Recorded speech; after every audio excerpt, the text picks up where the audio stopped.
Hey, what's happening? How to make shrimp tempura. Heat up some oil. I used corn oil. Cornhole. Peel as many shrimp as you want. Ew, those are guts. So let's peel it off. What is it? It's a poop sack. Ew, it's a poop sack?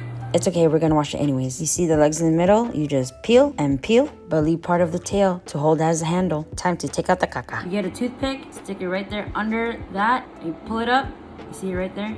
And you hold it with your finger with the toothpick, and you pull it right out.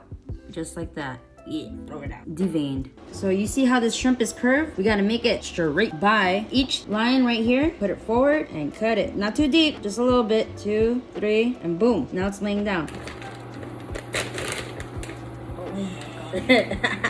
Get your shrimp tempura mix. Let's eyeball it. About a cup. We want it runny, but not too runny. That's about 2 cups. This is where the magic happens. Seltzer water. Seltzer. Salsa. Zelda. And pour it in. And I'm gonna mix it with a fork. Right now I'm checking the consistency to see it's smooth, no lumps. My hump, my hump.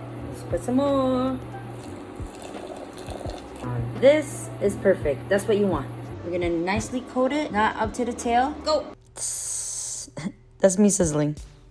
Plate it, dip it, and enjoy.